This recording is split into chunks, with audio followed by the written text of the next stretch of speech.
किसी एक शहर के छोटे से फ्लैट में प्रकाश और उसका छोटा सा परिवार रहता था और तकरीबन 10 बजे रात को घर आते समय उसकी कार से कोई चीज टकराती है और सुबह वो अजीब अजीब हरकतें करती है। दीदी, ये किसी भूत का चक्कर है। इसके शरीर पर किसी आत्मा ने कब्जा किया हुआ है। दीदी, अब आप कम से कम 1 महीने जरूर रुकना, क्योंकि हर बार 1-2 दिन में ही आप चली जाती है।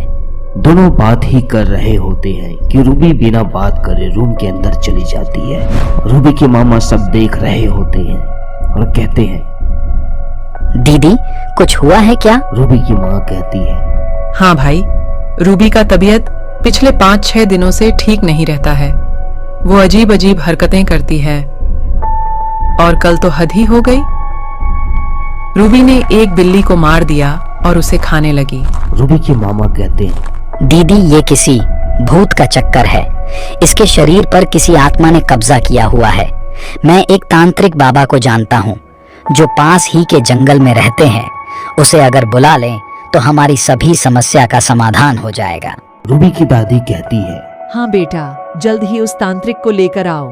रूबी की दादी ने बस इतना ही कहा कि अंदर से आवाज आने लगी और इतना सुनकर बिना देरी किए रूबी के मामा तांत्रिक को लेने जंगल की तरफ चले जाते हैं। जंगल के रास्ते जाते समय तरह तरह की आवाजें आती हैं और वो चुड़ैल वहां के रास्ते में कहीं सफर करती है।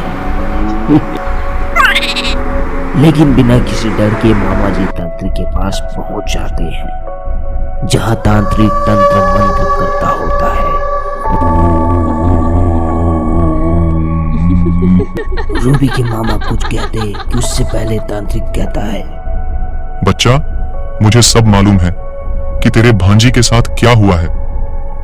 उस पर एक आत्मा का प्रकोप है जिसे रूबी के पापा ने मार दिया था और ये गलती से हुआ था, जानता हूं।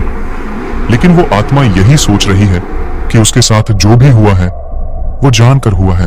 इतना सुनकर बिना देर करे रूबी के मामा उस तांत्रिक को लेकर घर की तरफ निकल पड़ते हैं और घर पहुंच जाते हैं।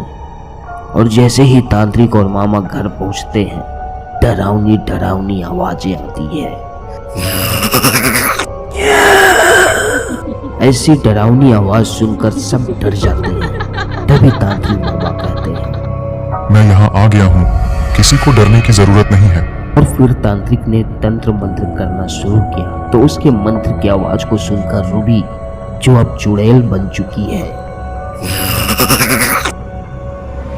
अपने रूम से बाहर आती है और कहती है, मैं तुम सबको मार दूंगी। तुम में से कोई नहीं बचेगा, क्योंकि तुम लोगों की वजह से ही मैं आज यहाँ पर हूँ। बेटा, ये सब तुम्हारे मौत का कारण नहीं है। जो भी हुआ है वो अनजाने में हुआ है। किसी ने जानकर तुझे नहीं मारा है। बस तुम इस मासूम बच्ची के शरीर को मुक्त कर दो। इतना कहकर तांत्रिक ने उस तंत्र मंत्र से सिद्ध किया हुआ जल उस चुड़ैल पर छिड़क दिया। बस जैसे ही वो जल उसके शरीर पर पड़ता है, वो आत्मा उसे छोड़कर चली जाती है और रूबी ठीक हो जाती है। सभी घर वाले बहुत खुश होते हैं और वह तांत्रिक जंगल की ओर चला जाता है। इस कहानी से हमें यही सीख मिलती है कि जल्दबाजी में किया गया कार्य हमेशा नुकसान ही देता है। रूबी के पापा अगर जल्दबाजी में घर नहीं जा रहे होते, आराम से घर जाते होते, तो आज वो औरत जिंदा होती और अपने फैमिली के साथ हंसी खुशी जिंदगी बिता रही होती। तो आज की कहानी यहीं तक। कहानी कैसा लगा कमेंट करके जरूर बताना। अगर आप पेरेंट्स हैं तो इस कहानी को अपने बच्चों को जरूर दिखाएं और अपने फैमिली मेंबर को शेयर जरूर करें। तो ऐसे ही दिलचस्प कहानियां सुनना चाहते हैं तो हमारे चैनल मिनी स्टोरी बॉक्स को सब्सक्राइब करके हमें सपोर्ट जरूर करें।